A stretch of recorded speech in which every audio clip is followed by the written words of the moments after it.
Hi friends, welcome back to channel. இன்னைக்கு நம்ம பார்க்க போற இந்த ஒரு அப்டேட்ல கலைஞர் மகளிர் உரிமை தொகை திட்டத்துல விடுபட்டவங்களை சேர்க்கறதுக்கான ஒரு பணிகள் அப்படிங்கறது இன்னையில இருந்து ஸ்டார்ட் பண்றாங்க. மே 29ஆம் தேதியில இருந்து தமிழகம் முழுவதும் இருக்கக்கூடிய 38 மாவட்ட வாரியா கேம்ப் அரேஞ்ச் பண்ணி அந்த கேம்ப் மூலியமா கலைஞர் மகளிர் உரிமை தொகை திட்டத்துல ஏற்கனவே விடுபட்டவர்களை சேர்க்கக்கூடிய அந்த பணிகள் அப்படிங்கறத ஸ்டார்ட் பண்ண போறாங்க. இது சம்பந்தமா வந்திருக்கக்கூடிய அப்டேட்டை பத்தி இந்த வீடியோ பார்க்க போறோம். இது வரைக்கும் உங்களுடைய வீட்டுல கலைஞர் மகளிர் உரிமை தொகைக்கு நீங்க அப்ளை பண்ணல அப்படின்னாலும் சரி, இல்ல அப்ளை பண்ணி ரிஜெக்ட் ஆயிடுச்சு அப்படின்னாலும் சரி, இல்ல அப்ளை பண்றது மிஸ் பண்ணிட்டீங்க, அந்த அப்ளை பண்ண டயத்துல நீங்க வெளியூர்ல இருந்தீங்க அப்படின்னாலும் நீங்க தாராளமாக என்ன பண்ணிக்கலாம்னா மீண்டும் உங்களுக்கு ஒரு வாய்ப்பு கொடுக்குறாங்க. அதாவது ரீ அப்ளிகேஷன் அப்படிங்கறது கொடுத்து அதன் மூலியமா கலைஞர் மகளிர் உரிமை தொகைக்கு நபர்கள் சேர்க்கிறாங்க. சரிங்களா? இது சம்பந்தமா வந்திருக்கக்கூடிய கிளியர் அப்டேட் பார்க்க போறோம். என்னென்ன தகுதி இல்லாதவங்க இதுக்கு அப்ளை பண்ண முடியாது, என்னென்ன தகுதி இருக்கிறவங்க இதுக்கு அப்ளை பண்ண முடியும், அதே மாதிரி அப்ளிகேஷன் ஃபார்ம் எப்படி ஃபில்அப் பண்ணி எங்க போயிட்டு நம்ம கொடுக்கணும், நம்ம உங்களுடைய டிஸ்ட்ரிக்ட்ல உங்களுடைய நியர்பைல இருக்கக்கூடிய லொகேஷன்ல எங்க கேம்ப் நடக்குது அப்படிங்கறத எப்படி நம்ம செக் பண்றது அப்படிங்கறத பத்தி நம்ம இந்த வீடியோ பார்க்கலாம். வீடியோ ஸ்கிப் பண்ணாம ஃபுல்லா பாருங்க. அது மட்டும் இல்லாம இந்த வீடியோவை உங்க ஃப்ரெண்ட்ஸ் சர்க்கிள் யாரெல்லாம் கலைஞர் மகளிர் உரிமை தொகை அமௌண்ட் கிரெடிட் ஆகாம இருக்கு, இல்ல அப்ளை பண்ண மிஸ் பண்ணிட்டாங்களோ அவங்களுக்கும் இந்த வீடியோ ஷேர் பண்ணி விடுங்க. வீடியோக்குள்ள போறதுக்கு முன்னாடி இப்பதான் நம்ம சேனல்ல நீங்க ஃபர்ஸ்ட் டைம் பாக்குறீங்க அப்படின்னா இந்த வீடியோக்கு கீழே இருக்கக்கூடிய ரெட் கலர் சப்ஸ்கிரைப் பட்டனையும் பக்கத்துல இருக்கக்கூடிய அந்த பெல் பட்டனை கிளிக் பண்ணி ஆல்ங்கிறத எனபிள் பண்ணி வச்சுக்கோங்க. கவர்மெண்ட் சார்பில் வரக்கூடிய முக்கியமான லேட்டஸ்ட் தகவல்களை நம்ம சேனல்ல ஈஸியா உங்களால அப்டேட்டா தெரிஞ்சுக்க முடியும். சரி, வாங்க இப்ப நம்ம டைரக்டா வீடியோக்குள்ள போகலாம். ஓகே, அதாவது கலைஞர் மகளிர் உரிமை தொகை அப்படிங்கிறது பாத்தீங்கன்னா வீட்டுல இருக்கக்கூடிய பெண்களுக்கு கொடுக்கக்கூடிய இந்த ஒரு அமௌண்ட் வீட்டுல 18 வயசுக்கு மேல இருக்கக்கூடிய பெண்களுக்கு யாராச்சும் ஒருத்தவங்க அப்ளிகண்டா வரலாம். அது ஃபேமிலி ஹெட்டா தான் இருக்கணுங்கிற அவசியம் கிடையாது. ஃபேமிலி ஹெட்டா இருக்கக்கூடியவங்களும் இதுக்கு அப்ளை பண்ணிக்கலாம். இல்ல நார்மலா மெம்பரா இருக்கக்கூடிய உமனும் இதுக்கு அப்ளிகேஷன் பண்ணலாம். பெண்களுமே இதுக்கு அப்ளிகேஷன் பண்ணலாம். இப்ப என்னென்ன காரணத்தினால இவங்க அப்ளை பண்ண முடியாது அப்படிங்கிற ஒரு நிபந்தனைகள் விதிமுறைகள்லாம் இருக்குது. அந்த விதிமுறைகள் என்னென்ன அப்படிங்கிற பார்க்கும்போது தகுதியின்மைக்கான காரணங்கள் அப்படிங்கிற கொடுத்துருக்காங்க. சரிங்களா? இது ஒன் பை ஒன்னா நீங்க பார்க்கணும்.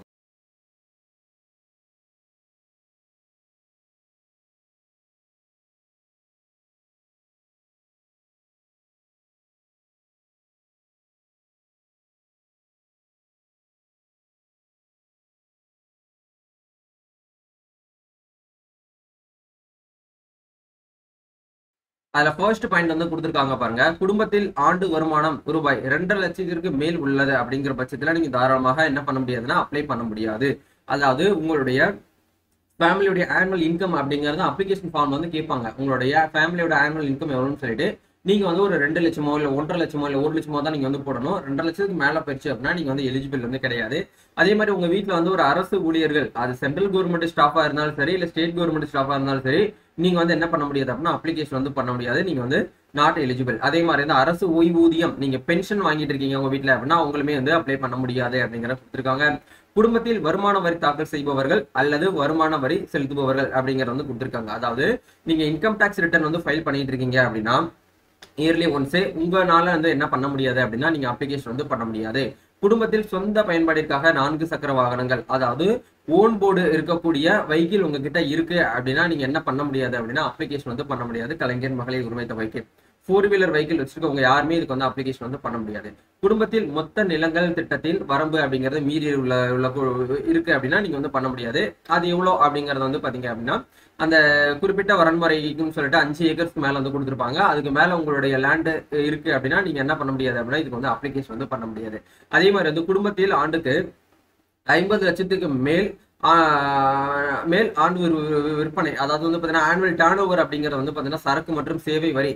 நீங்க ஒரு பிசினஸ் பண்ணிட்டு அந்த பிசினஸ் மூலியமா ஜிஎஸ்டி நீங்க பேமெண்ட் பண்ணிட்டு இருக்கீங்க அப்படின்னா ஜிஎஸ்டி மந்த்லி நீங்க ஃபைல் பண்றீங்க அப்படின்னா நீங்களுமே அப்ளை பண்ண முடியாது அப்படிங்கிற கொடுத்துருக்காங்க.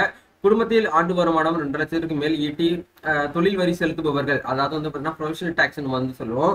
சொத்து வரி நீங்க பேமெண்ட் பண்ணிட்டு இருக்கீங்க அப்படின்னா நீங்களுமே அப்ளிகேஷன் பண்ண முடியாது. அதே மாதிரி குடும்பத்தில் தேர்ந்தெடுக்கப்பட்ட மக்கள் பிரதிநிதியாக உள்ளார், அதாவது மக்கள் பிரதிநிதி அப்படின்னா எம்பி, எம்எல்ஏ, அதே மாதிரி பிரசிடென்ட், கிளர்க், இந்த மாதிரி சின்ன சின்ன போஸ்டிங் இருக்கக்கூடியவங்க கூட மக்கள் பிரதிநிதி தான். சரிங்களா? அதனால நீங்க மக்கள் பிரதிநிதியா உங்க வீட்டுல யாராச்சும் ஒருத்தவங்க இருக்கிறாங்க அப்படின்னா நீங்களுமே அப்ளிகேஷன் பண்ண முடியாது. அதே மாதிரி குடும்பத்தில் சமூக பாதுகாப்பு திட்ட ஓய்வூதியம் மற்றும் அரசிடமிருந்து பிற ஓய்வூதியங்கள் பெறுபவர்கள் உள்ளனர் அப்படிங்கிறவங்களும் இதுக்கு அப்ளிகேஷன் பண்ண முடியாது. சரிங்களா? அதாவது உங்க வீட்டுல ஓஏபி பென்ஷனா இருக்கட்டும், இல்ல முதியோர் பென்ஷன், ஓய்பி பென்ஷன் ஒண்ணுதான். பிளஸ் அதை தாண்டி அடிஷனலா நீங்க அந்த கட்டுமான தொழிலாளர்கள் அந்த நலவாரியத்திலிருந்து பென்ஷன் வாங்கிட்டு இருக்கீங்க அப்படின்னாலும் சரி, டிஃபரெண்ட் லேபிலிட்டி பென்ஷன் வாங்கிட்டு இருக்கீங்க அப்படின்னாலும் சரி, ஏதாச்சும் ஒரு பென்ஷன் வாங்கிட்டு இருக்கக்கூடியவங்களும் இந்த ஒரு ஸ்கீமுக்கு வந்து அப்ளிகேஷன் வந்து பண்ண முடியாது அப்படிங்கிற கொடுத்துருக்காங்க. அதே மாதிரி இந்த ஒரே குடும்பத்தில் 2 நபர்கள் வந்து உரிமை தொகைக்கு வந்து அப்ளை பண்ணலாமான்னு கேட்டீங்கன்னா அவங்களுமே வந்து பண்ண முடியாது. இந்த காரணத்தினால வந்து பாத்தீங்க அப்படின்னா நீங்க வந்து அப்ளை வந்து பண்ண முடியாது. இந்த காரணம் இல்லாம நீங்க வந்து இருக்கீங்க அப்படின்னா தாராளமாக நீங்க வந்து அப்ளிகேஷன் வந்து பண்ணலாம். அதுதான் உங்களுக்கே இந்த இடத்துல வந்து கொடுத்துருக்காங்க. சரிங்களா?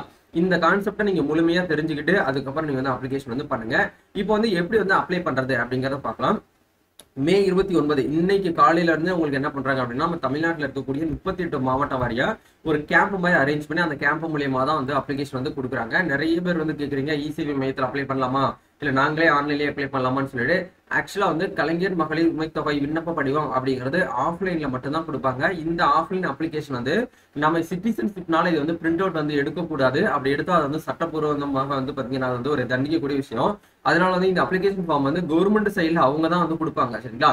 அந்த கேம்ப்ல வந்து நம்மளுக்கு வந்து உங்களுக்கு எந்த ரேஷன் கடையோ அந்த ரேஷன் கடையில தான் வந்து ரேஷன் கார்டு நம்பரை குறிச்சு வச்சுக்கிட்டு அதை பேஸ் பண்ணி தான் நம்மளுக்கு என்ன பண்றாங்க அப்படின்னா இந்த அப்ளிகேஷன் ஃபார்மே நமக்கு வந்து ப்ரொவைட் பண்றாங்க. அதனால நீங்க இந்த அப்ளிகேஷன் ஃபார்ம் எங்க வாங்கணும் அப்படின்னா உங்களுக்கு எந்த ரேஷன் கடையை ஒதுக்கிட்டு இருக்காங்களோ அந்த ரேஷன் கடையை போயிட்டு நீங்க கான்டாக்ட் பண்ணீங்கன்னா அங்க ரேஷன் ஷாப்ல வந்து பாத்தீங்கன்னா ஷாப் பொருள் போடுறாங்களே அவங்க கிட்டே இருந்து நீங்க ரேஷன் கடை காமிச்சிங்கனாலே அப்ளிகேஷன் ஃபார்ம் வந்து கொடுப்பாங்க. அந்த அப்ளிகேஷன் ஃபார்மை கையில வாங்கிக்கிட்டு எப்படி வந்து ஃபில்அப் பண்ணணும் அப்படிங்கிறத வந்து பார்க்கலாம். அதுக்கு நீங்க பண்ண வேண்டிய ப்ரொசீஜர்ஸ் என்ன அப்படிங்கிறத உண்மையை நம்ம வந்து பார்க்கலாம். சரிங்களா? அதுல ஆதார் எண் அப்படிங்கிற இடத்துல யார் வந்து அப்ளிகண்டா வராங்களோ அவங்களுடைய ஆதார் நம்பரை இந்த இடத்துல வந்து எழுதிக்கோங்க. பெயர் அப்படிங்கிற இடத்துல தமிழ்லயே அவங்களோட பேர் இந்த இடத்துல எழுதிக்கோங்க. அதே மாதிரி குடும்ப அட்டை எண் அப்படிங்கிற இடத்துல ஸ்டார்டிங்ல 333 வந்து ஸ்டார்ட் ஆகும். அதுதான் குடும்ப அட்டை எண். அந்த நம்பர் இந்த இடத்துல எழுதிக்கோங்க. அதே மாதிரி வந்து திருமண நிலை அப்ளை பண்றவங்க வந்து திருமணம் ஆனவரா இல்ல ஆகாதவரான்னு சொல்லிட்டு கேட்டிருக்காங்க. ஆனவர் அப்படின்னா ஆனவர்ங்கிறத கொடுங்க, ஆகாதவர்னா ஆகாதவர் அப்படிங்கிறத டிக் பண்ணிக்கோங்க. மொபைல் நம்பர் அப்படிங்கிற இடத்துல கரெக்டா ஆக்டிவேட்ல இருக்கக்கூடிய மொபைல் நம்பர் வந்து கண்டிப்பா கொடுங்க. அப்படி ஆக்டிவேட்ல இருக்கக்கூடிய மொபைல் நம்பரை கொடுத்தாதான் உங்களுக்கு அடுத்தடுத்த அப்டேட்ஸ் வந்து அந்த மொபைலுக்கு வந்து அனுப்புவாங்க. அதே மாதிரி இந்த இடத்துல தற்போது நீங்க வந்து வாடகை வீட்டில் இருக்கீங்களா சொந்த வீட்டில் இருக்கீங்களான்னு சொல்லிட்டு கேட்டிருக்காங்க. ஸோ இது வந்து கரெக்டா நீங்க உண்மையா வந்து கொடுக்கணும். நீங்க சொந்த வீட்டில் இருந்தீங்கன்னா சொந்த வீடுன்னு கொடுங்க. சொந்த வீட்டில் இருந்தா நம்மளுக்கு அமௌண்ட் வரதான்னு சொல்லிட்டு கேட்டீங்கன்னா அப்படி கிடையாது. சொந்த வீட்டில் இருக்கிறவங்களுக்கும் அமௌண்ட் வந்து இருக்கு. சரிங்களா? அதனால நீங்க சொந்த வீடுனா சொந்த வீடுன்னு கொடுங்க, வாடகைனா வாடகைன்னு கொடுங்க. மாவட்டம் அப்படிங்கிறது நீங்க எந்த மாவட்டத்தில் இருக்கீங்களோ அந்த மாவட்டத்தை எழுதிக்கோங்க. அதே மாதிரி தற்போதைய இருக்கக்கூடிய மின் இணைப்பு எண், அதாவது உங்க வீட்டோடைய இபி கனெக்ஷன், அந்த இபி மீட்டர்லயே உங்களுக்கு வந்து எழுதியிருப்பாங்க. அந்த நம்பரை ஃபுல் நம்பரை அப்படியே வந்து கன்சியூமர் நம்பரோட நீங்க வந்து எழுதிக்கோங்க. அதே மாதிரி வங்கி பெயர், உங்களுக்கு 1000 ரூபாய் அமௌண்ட் வந்து எந்த பேங்க் அக்கௌண்ட் வந்து கிரெடிட் ஆகும்னு நினைக்கிறீங்களோ அந்த பேங்க் அக்கௌண்ட்டை இந்த இடத்துல வந்து எழுதிக்கோங்க. முடிஞ்ச வரைக்கும் ஆதார்ல எந்த பேங்க் அக்கௌண்ட் வந்து சீடிங்ல இருக்கோ அந்த பேங்க் அக்கௌண்ட் ஆட் பண்ணீங்கன்னா உங்களுக்கு ஈஸியா பெர்ஃபெக்டா அமௌண்ட் வந்து கிரெடிட் ஆகும். நீங்க ஆதார்ல சீடிங் பண்ணிருக்கக்கூடிய பேங்க் வந்து வேற, நீங்க கொடுக்கக்கூடிய பேங்க் வந்து வேறையா இருக்கு அப்படின்னா அவங்க வந்து கன்ஃபியூஸ் ஆவாங்க. அதனால வந்து கொஞ்சம் அமௌண்ட் வர்றதுல உங்களுக்கு வந்து டிலே ஆகுறது சான்சஸ் இருக்கு. அதனால முடிஞ்ச வரைக்கும் உங்களுடைய ஆதார் கார்டுல எந்த பேங்க் அக்கௌண்ட் வந்து லிங்க்ல இருக்கோ அதை நீங்க கொடுத்தீங்கன்னா உங்களுக்கு ஈஸியா அமௌண்ட் வந்து உடனே வந்து ஜாக்ஷன் பண்ணிடுவாங்க. அதே மாதிரி வங்கி கிளையின் பெயர், உங்களுடைய பேங்க் அக்கௌண்ட் வந்து எந்த பிரான்ச்ல இருக்கோ அந்த பிரான்ச்சோட நேம், வங்கி கணக்கு எண் அப்படிங்கிற இடத்துல பேங்க் அக்கௌண்ட் நம்பர் இந்த இடத்துல வந்து எழுதிக்கோங்க. சரிங்களா? இது எல்லாமே கரெக்டா கொடுத்ததுக்கு அப்புறம் குடும்ப உறுப்பினர்களுடைய பெயர்கள் அப்படிங்கிற இடத்துல உங்க வீட்டுல வந்து எத்தனை பேர் இருக்காங்கன்னு முக்கியம் கிடையாது. உங்க ரேஷன் கார்டுல எத்தனை பேர் இருக்காங்க அப்படிங்கறத நீங்க வந்து பாருங்க. ஃப்ரெண்டுல வந்து ஃபேமிலி மெம்பர்ஸ் இருக்கும், பின்னாடி திருப்பி பாத்தீங்க அப்படின்னா மெம்பர் நேம் வந்து இருக்கும். இப்போ எக்ஸாம்பிளுக்கு உங்க வீட்டுல வந்து ஒரு 3 பேர் இருக்கீங்க அப்படின்னா 3 பேரோட நேமே நீங்க இந்த இடத்துல வந்து ஆட் பண்ற மாதிரி இருக்கும். அது யார் யாரு அப்படிங்கிற பார்க்கும்போது ஏற்கனவே உங்க பேர் வந்து அப்ளிகண்டா போட்டீங்க. அப்ப இந்த இடத்துல உங்க பேர் சேர்க்க கூடாது. உங்க பேர் தவிர மீதி இருக்கிறாங்க பார்த்தீங்கன்னா 2 பேரு, ஒன்னு உங்களுடைய ஹஸ்பண்டா இருக்கும், அப்படின்னா உங்களுடைய சன் இல்லை உங்களுடைய டாட்டரா இருக்கும். சரிங்களா? அதை நீங்க கரெக்டா இந்த இடத்துல உங்களுடைய ஹஸ்பண்ட் நேம் போட்டு அவங்களுடைய ஏஜ் என்ன, அவங்க என்னவா வந்து ஒர்க் பண்றாங்க அப்படிங்கறத இந்த இடத்துல போட்டுட்டு மாத வருமானம் என்ன அப்படிங்கறத பார்த்துட்டு இந்த இடத்துல போட்டுட்டு அவங்க வந்து இன்கம் டேக்ஸ் வந்து பேமெண்ட் பண்றாங்களா இல்லையா அப்படிங்கறத கேட்டு ஆம்னா ஆம் போடுங்க, இல்லைன்னா இல்லைன்னு போட்டுருங்க. அதே மாதிரி உங்களுடைய சன் அப்படின்னா டாட்டர் அப்படிங்கிற பேர்ல அவங்க பேர் போட்டு அவங்க ஏஜ் அப்படின்னு போட்டு இந்த இடத்துல அவர் வந்து ஸ்டூடெண்ட் அப்படிங்கிற பட்சத்துல பள்ளி வகுப்பு படிக்கிறார் இல்ல கல்லூரி படித்து கொண்டு இருக்கிறான்னு சொல்லிட்டு போட்டு மாத வருமானம் அப்படிங்கிற இடத்துல வந்து 0 அப்படிங்கிற போட்டுக்கோங்க. இந்த இடத்துல இல்லைன்னு சொல்லிட்டு போட்டுக்கோங்க. இந்த மாதிரி 1 by 1 நீங்க வந்து ஆட் பண்ற மாதிரி இருக்கும். 5 பேர் இருக்காங்க அப்படின்னா 5 பேரையும் நீங்க வந்து ஆட் பண்ற மாதிரி இருக்கும். அப்படியே கீழே இந்த இடத்துல வரும்போது சொத்து விவரங்கள் அப்படிங்கிற இடத்துல வந்து அவங்க கொடுத்துருக்காங்க பாருங்க.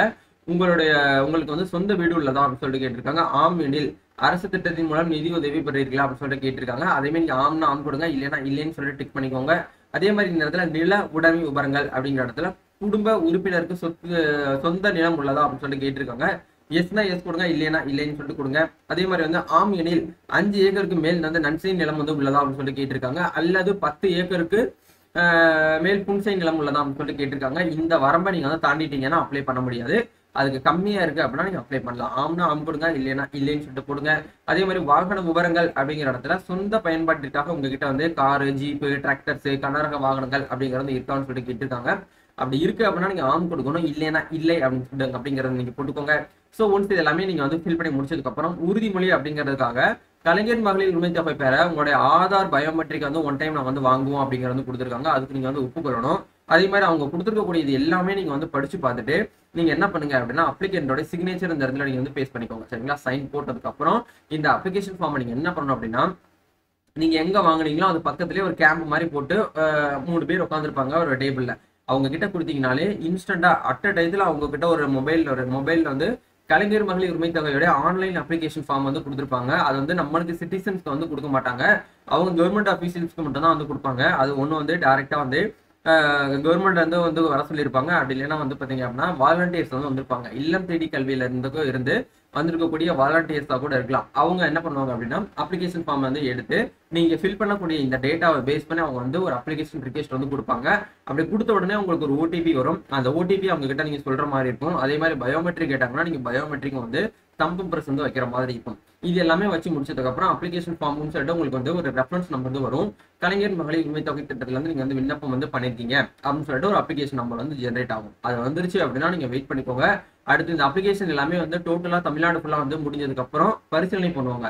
உங்க வீட்டுக்கு வந்து செக் பண்ணுவாங்க நீங்க எல்லாமே கொடுத்துருக்கிறது எல்லாமே கரெக்ட் தானா அப்படிங்கிறத ரெவென்யூ டிபார்ட்மெண்ட்ல இருந்து விஓ மூலியமா உங்களை வந்து கான்டாக்ட் பண்ணி எல்லாமே செக் பண்ணி பார்த்துட்டு நீங்க கரெக்டா தான் வந்து கொடுத்துருக்கீங்க அப்படிங்கிற பட்சத்துல உங்களுக்கு என்ன பண்ணுவாங்க அப்படின்னா ஃபண்ட் அப்படிங்கறத அடுத்த அப்டேட்ல உங்களுக்கு வந்து சரிங்களா?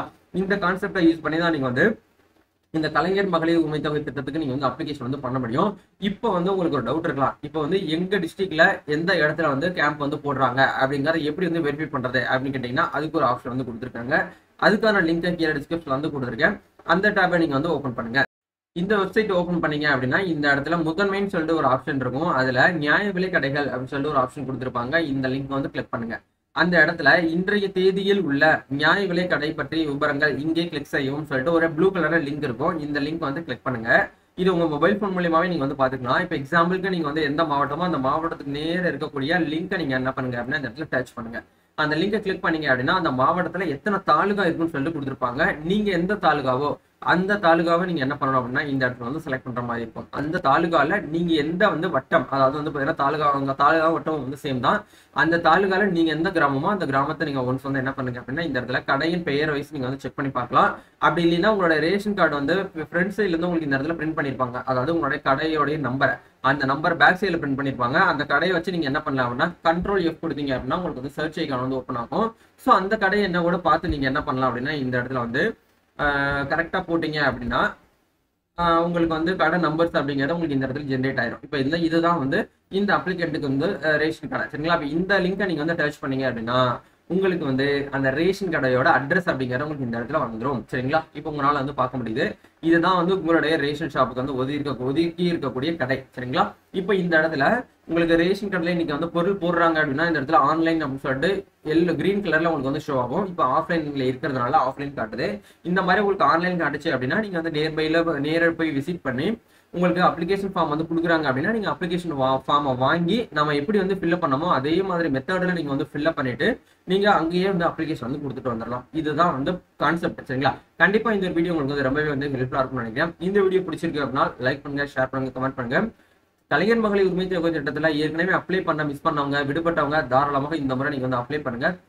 இந்த முறையும் நீங்க வந்து மிஸ் பண்ணிட்டீங்க அப்படின்னா உங்களுக்கு அடுத்த வாய்ப்பு அப்படிங்கிறது வந்து கொடுக்க மாட்டாங்க. முடிஞ்ச வரைக்கும் இந்த முறையை நீங்க வந்து ட்ரை பண்ணுங்க. நம்ம நெக்ஸ்ட் ஒரு அப்டேட்ல மீட் பண்ணுவோம். Thank you, all the best.